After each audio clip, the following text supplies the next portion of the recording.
खबर आज के अगर दिन की करें तो एक और बड़ी खबर जो है वो आज शुभेंदु मिलीश, खबर यह है कि जो नेशनल एंटी डोपिंग बॉडी है नाडा जो है हिंदुस्तान की, उसने आरटीआई के हवाले से एक रिपोर्ट दी।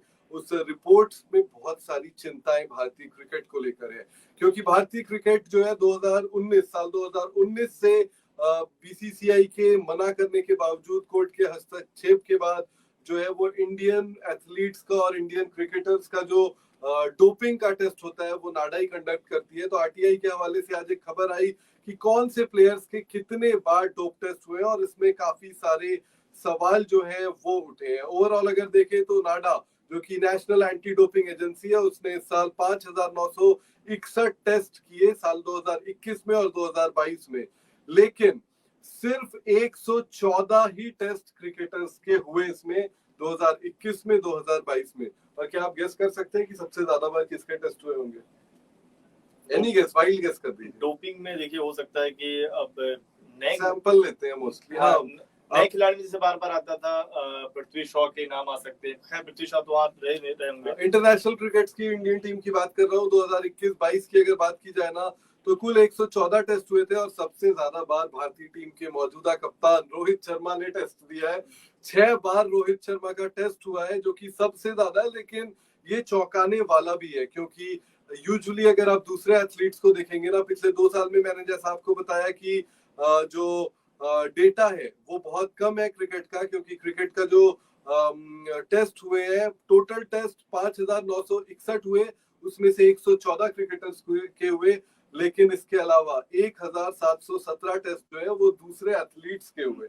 तो क्रिकेटर्स के टेस्ट सबसे कम हुए, लेकिन उसमें भी सबसे ज्यादा रोहित शर्मा के हुए और 6 बार हुए। रोहित का टेस्ट एक बार मुंबई में, एक बार अहमदाबाद में, एक बार चेन्नई में और एक बार यूएई में जो है ये सैंपल लिए गए। कुल 6 बार टेस्ट हुए और इन जगहों से उनके सैंपल लिए गए। होता यह है कि जो नाडा के ऑफिशियल्स हैं वो कभी भी प्लेयर्स से मिलते हैं और उनसे सैंपल की मांग करते हैं। मोस्टली यूरिन सैंपल होता है जो कलेक्ट किया जाता है एथलीट से और प्लेयर से, और उसके बाद उससे उसका टेस्ट किया जाता है। एक बार आपको ध्यान होगा कि पृथ्वी शॉ, जिसका जिक्र शुभेंदु कर रहे थे, पृथ्वी शॉ के शरीर में कुछ ऐसे तत्व मिले थे जो कि डोप माने जाते हैं, यानी कि केमिकल्स होते हैं बेसिकली।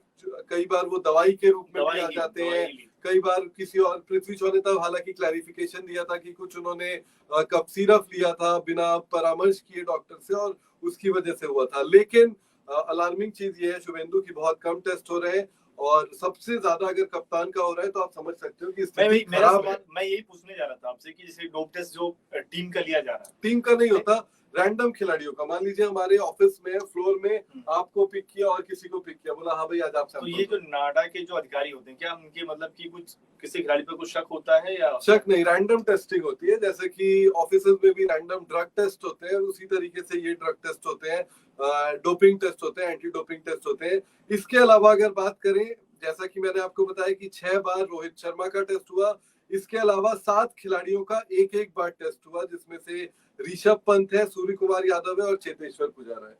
मतलब कुल 7 प्लेयर्स का हुआ, उसमें से 3 ये प्रोमिनेंट बड़े नाम है। लेकिन इससे भी चौंकाने वाली बात ये है कि जो टेस्ट है वो 12 खिलाड़ियों की का जो टेस्ट है वो कभी हुआ ही नहीं इन दोनों सालों में। 2021-22 में जो भारतीय टीम के कप्तान थे विराट कोहली, उनका टेस्ट एक बार भी नहीं हुआ।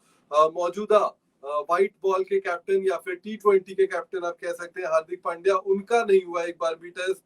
मोहम्मद शमी, मोहम्मद सिराज, उमेश यादव, शार्दुल ठाकुर, अर्शदीप सिंह, श्रेयस अय्यर, दीपक हुड्डा, संजू सैमसन, केएस भरत और वॉशिंगटन सुंदर, इनका भी जो टेस्ट है वो एक बार भी पिछले 2 सालों में एक भी डोपिंग टेस्ट जो है ना वो नहीं हुआ। तो डोप टेस्ट नहीं होना भी एक अपने आप में बड़ा सवाल है। हालांकि बीसीसीआई कभी भी नहीं चाहती थी ये कि जो क्रिकेटर्स हैं वो उनका डोपिंग टेस्ट नाडा करे। वो चाहती थी कि हम एक इंडिपेंडेंट बॉडी को हायर करें और वो करेंगे। लेकिन जो वर्ल्ड एंटी डोपिंग एजेंसी है यानी कि वाडा जो है, वो चाहती थी कि इसको एक ही क्लस्टर में रखा जाए, एक ही लाइन में रखा जाए, इसलिए नाडा ने जो है ये टेस्ट किया था। हालांकि इसके अलावा अगर बात करें ना तो वुमेन्स क्रिकेट में मोस्टली हर प्लेयर का एक बार तो हुआ ही है। हरमनप्रीत कौर का, स्मृति मंधाना का जो है वो 3 बार टेस्ट हुए और इसके अलावा बाकी सब प्लेयर से कम एक बार हुए ही हैं।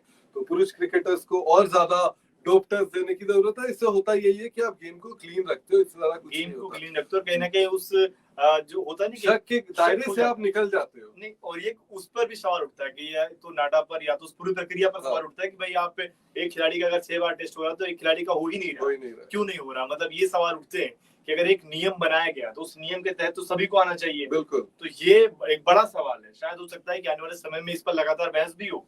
बहस हो, और मुझे लगता है कि बीसीसीआई को भी ना कुछ कड़े अगर कदम एक जो है आप वो आंकड़े उस पे दिखा रहे हैं कि उठाना जैसे एक क्रिकेट से सिर्फ 114 खिलाड़ी निकल के आ रहे हैं, बाकी अलग जो एथलीट है वो 1000 से ऊपर संख्या है।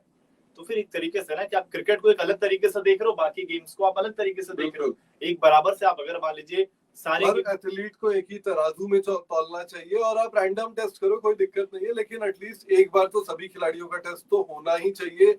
और 2 साल में आपने भारतीय कप्तान का टेस्ट नहीं किया, हार्दिक पांड्या का नहीं किया, ठीक है, माना कि वो बड़े प्लेयर हैं, लेकिन नियमों से आगे और ऊपर तो कोई भी नहीं है ना, सबसे ऊपर तो नियम और कानूनी है।